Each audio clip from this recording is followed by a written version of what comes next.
nandito na tayo sa terminal. And 30 minutes before to ng departure ng train. So, meron naman nakalagay dito, 9:05. Kanina English yun eh. Chiang Mai, dun tayo sa departure. Parang may letter B. So, sundan lang natin kung nasa man yung B. Yan, nakapag-CR na tayo. Ano na? 8:34 ang travel departure natin ay 9:05. So, punta na tayo sa gate 5. Palang mga bilihin ng pagkain dito. Ang reason kung bakit nangarag ako sa pagpunta dito, hindi ako agad umalis ng Airbnb kasi nag-breakfast pa ako at nag-coffee. And hanggang sa napansin ko, hindi pa pala ako nakapag-impake. Hindi pa pala ako nakapag-impake. Mag-check out pa ako. Tapos, yung time na meron na lang ako, isakto na lang. Kaya, stress ako kanina.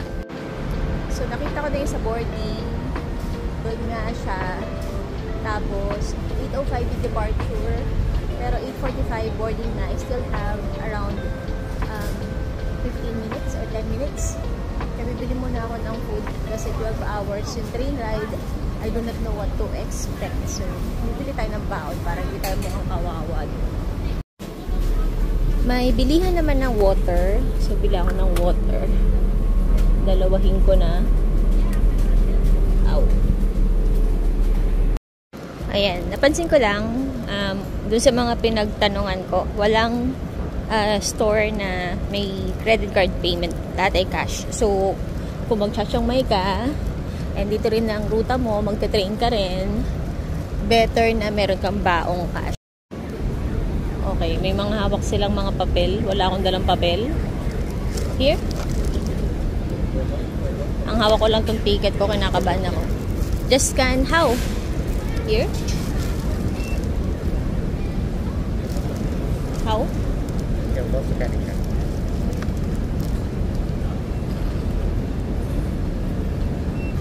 Okay? Thank you. Oh, hala ko, di ako makakasakay ng tren. Pucha. May mga hawak kasi silang papel. Ako walang hawak ng papel. Ticket lang ang hawak ko. Ito na yung train. Nasa second floor pala siya. Kaya nung nandoon ako sa baba, wala akong nakikitang tren. Nasa taas. And hinahanap ko kung saan ako sasakay dito. Car number 3. Car number 2 ako. Saan yung 2?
malamig ngayon. I mean, malamig dito sa place na to. So, itong itsura ng train station dito sa Chiang Mai. Siguro ito yung bilihan ng ticket if dito ako magagaling. Yun na nga siguro yun. Thank you. Sakay na tayo sa Grab.